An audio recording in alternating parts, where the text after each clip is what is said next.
Ghataprabha police ಠಾಣೆ ವ್ಯಾಪ್ತಿಯ ಎಲ್ಲ ಹಳ್ಳಿಗಳಿಂದ ಬಂದಂತ ಎಲ್ಲ ಹಿಂದೂ ಮುಸ್ಲಿಂ ಹಿರಿಯರಿಗೂ, ಅಣ್ಣ ತಮ್ಮಂದಿರಿಗೂ, ಪತ್ರಿಕಾ ಮಾಧ್ಯಮದವರಿಗೂ ಕೂಡ ನಾನು ಮತ್ತೊಮ್ಮೆ ಸ್ವಾಗತವನ್ನು ಬಯಸುತ್ತಾ, ಈಗಾಗಲೇ ಬಹಳಷ್ಟು ಹಿರಿಯರು ಎಲ್ಲ ವಿಷಯಗಳನ್ನು ವಿಸ್ತೃತವಾಗಿ ಚರ್ಚೆ ಮಾಡಿದ್ದಾರೆ ಹಾಗೂ ಅವರ ಸಲಹೆ ಸೂಚನೆಗಳನ್ನು ಮಾರ್ಗದರ್ಶನ ಕೂಡ ನಮ್ಗೆ ನೀಡಿದ್ದಾರೆ.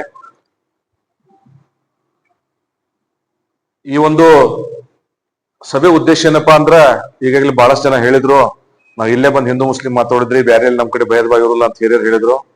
ಆದ್ರೆ ನಮ್ಮ ಪೊಲೀಸ್ ಇಲಾಖೆ ತಾವು ನೋಡಿರ್ಬೋದು, ಬಹಳಷ್ಟು ವರ್ಷಗಳಿಂದ ಯಾವುದೇ ಒಂದು ಹಬ್ಬಗಳಾಗ್ಲಿ, ಯಾವುದೊಂದು ಕಾರ್ಯಕ್ರಮಗಳಾಗ್ಲಿ, ನಾವು ಎಲ್ಲ ಸಮಾಜವನ್ನು ಒಗ್ಗೂಡಿಸಿ ಒಂದು ಶಾಂತಿ ಸಭೆಯನ್ನು ಮಾಡೋದು ನಮ್ದೊಂದು ವಾಡಿಕೆ. ನಮ್ಮ ಪೊಲೀಸ್ ಇಲಾಖೆಯಲ್ಲಿ ಈ ಒಂದು ಸಂಪ್ರದಾಯ ಅಂತ ನೀವು ಹೇಳ್ಬೋದು. ಯಾಕಪ್ಪ ಅಂದ್ರ ಯಾವುದೇ ಒಂದು ಹಬ್ಬಗಳನ್ನ ಯಶಸ್ವಿಯಾಗಿ ತಾವೆಲ್ಲ ಆಚರಣೆ ಮಾಡಬೇಕು, ಅದು ಯಶಸ್ವಿ ಆಗಬೇಕು. ಅದು ಯಶಸ್ವಿ ಆಗ್ಬೇಕಂದ್ರೆ ನಾವು ಏನೆಲ್ಲ ಮುನ್ನೆಚ್ಚರಿಕೆ ಕ್ರಮ ತಗೋಬೇಕು ಅನ್ನೋದು ತಾವೆಲ್ಲ ಕರೆಸಿ ತಮ್ಮ ಸಲಹೆ ಸೂಚನೆ ಮಾರ್ಗದರ್ಶನ ಪಡೆದುಕೊಂಡಾಗ ಮಾತ್ರ ಅದು ಯಶಸ್ಸು ಆಗಕ್ ಸಾಧ್ಯ. ನಾವ್ ಅಷ್ಟೇ ಇಲ್ಲ ಕುಂತು ನಾವು ಬಂದೋಬಸ್ತ್ ಮಾಡ್ಕೋತೀವಿ, ನಾವು ಪೊಲೀಸರು ಆಗ್ತೀವಿ, ನಾವು ಅವ್ರಿಗೆ ಹೇಳ್ತೀವಿ ಅನ್ನೋಕ್ಕಿಂತ ಇಲ್ಲೆಲ್ಲ ಬಂದ್ ಕೂಡಲೇ ತಾವೆಲ್ಲ ಬಂದು ತಮ್ಮ ಏನೋ ಸಲಹೆ ಸೂಚನೆ ಇರ್ತಾವ, ತಮ್ಮ ಮಾರ್ಗದರ್ಶನ ಅದನ್ನ ಅಳವಡಿಸ್ಕೊಂಡು ಹೋದ್ ವರ್ಷ ಯಾವ ರೀತಿ ಆಗಿತ್ತು, ಹೋದ್ ವರ್ಷ ಏನ್ ಅನ್ಯೂನ್ಯತೆಗಳಾಗಿದ್ದು, ಏನಾಗಿದ್ದು ಅದನ್ನೆಲ್ಲ ತಿಳ್ಕೊಂಡು ಈ ವರ್ಷ ನಾವು ಅದಕ್ಕಿಂತ ಚೆನ್ನಾಗಿ ಮಾಡೋಣಪ್ಪ ಅಂತ ಹೇಳೋ ಉದ್ದೇಶದ ಮಾತ್ರ ಈ ಒಂದು ಸಭೆ ಉದ್ದೇಶ. ಇದ್ ಬಿಟ್ರೆ ಬೇರೆ ಇಲ್ಲಿ ಘಟಪ್ರಭಾದಲ್ಲಿ ಯಾವುದೇ ನಾನ್ ಬಂದಾಗಿಂದಾಗ್ಲಿ ಅಥವಾ ಈ ಹಿಂದೆ ಏನು ಅವಧಿಯಲ್ಲಿ ಕೂಡ ಯಾವುದೇ ಕೋಮು ಗಲಭೆ ಆಗಿಲ್ಲ. ಹಿಂದೂ ಮುಸಲ್ಮಾನರು ಬಹಳ ಅಣ್ಣ ತಮ್ಮಂದಿರ ಹಾಗೆ ಇಲ್ಲೆಲ್ಲ ಇದ್ದಾರೆ. ಅದೇ ರೀತಿ ಪೊಲೀಸ್ಗೂ ಕೂಡ ನೀವು ಅದೇ ರೀತಿ ಸಹಕಾರವನ್ನು ಕೊಟ್ಟಿದ್ದೀರಿ. ಈಗಾಗಲೇ ರೆಹಮಾನ್ ಅವ್ರು ಹೇಳಿದ್ರು, ನಮ್ ಸುರೇಶ್ ಪಾಟೀಲ್ ಅವ್ರು ಮಾತಾಡಿದ್ರು, ಆಮೇಲೆ ಹೆಸರು ಗೊತ್ತಿಲ್ಲ ನಂಗೆ, ಹಿರಿಯರೆಲ್ಲ ಹೇಳಿದ್ರು.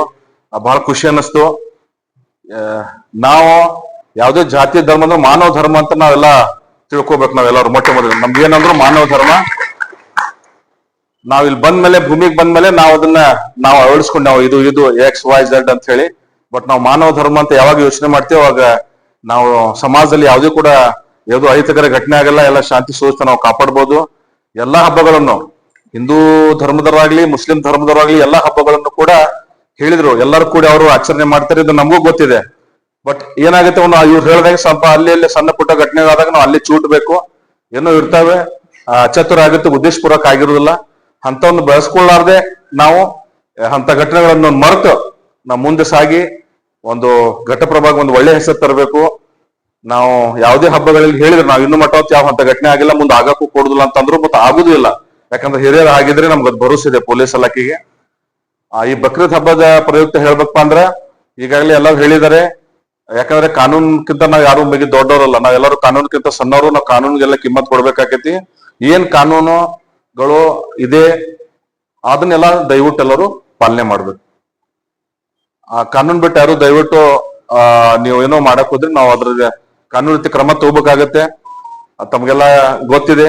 ಅದೇ ರೀತಿ ಏನ್ ಕಾನೂನುಗಳು ಇದೆ ನಾವು ವಿಸ್ತೃತವಾಗಿ ಹೇಳಲ್ಲ, ತಮ್ಗೆಲ್ಲ ಗೊತ್ತಿದೆ. ದಯವಿಟ್ಟು ಅದನ್ನೆಲ್ಲ ಪಾಲನೆ ಮಾಡ್ಬೇಕು. ಅದೇ ರೀತಿ ಮತ್ತೊಂದು ಹೇಳ್ಬೇಕಂದ್ರೆ, ಈ ವಾಹನಗಳನ್ನು ಸ್ವಲ್ಪ ಎಲ್ಲ ತಡೆದು ನಿಲ್ಸೋದು ಮಾಡ್ತಿರ್ತಾರೆ. ಯಾಕಂದ್ರೆ ಮೊನ್ನೆ ಒಂದು 6 ದಿನದ ಒಂದು ಒಂದು ಸಣ್ಣ ಘಟನೆ ಆಗಿದೆ, ಬಹುಶಃ ತಮ್ಮೆಲ್ಲ ಮಾಧ್ಯಮದವ್ರಿಗೆ ಗೊತ್ತಿದೆ. ಬಟ್ ಅಂತವೆಲ್ಲ ಆಗ್ಬಾರ್ದು. ಏನೋ ಅಂತದೇನೋ ಇತ್ತಂದ್ರೂ ದಯವಿಟ್ಟು ನಮ್ ಗಮನಕ್ಕೆ ತೊಗೊಂಬರ್ರಿ. ನಾವು ಅದನ್ನ ಏನ್ ರೀತಿ ಕ್ರಮ ತಗೋತೀವಿ. ನೀವಾಗೆ ಹೋಗಿ ಅದ ನೈತಿಕ ಪೊಲೀಸ್ಗಿರಿ ಅಂತಲ್ಲ, ಅದಕ್ಕೆ ದಯವಿಟ್ಟು ನೈತಿಕ ಪೊಲೀಸ್ಗಿರಿಗೆ ಅವಕಾಶ ಇಲ್ಲ. ಯಾರು ಆಗ್ಲಿ ಯಾವ್ದೋ ಸಮಾಜದವ್ರಾಗ್ಲಿ ನೈತಿಕ ಪೊಲೀಸ್ಗಿರಿಗೆ ಅವಕಾಶ ಇಲ್ಲ.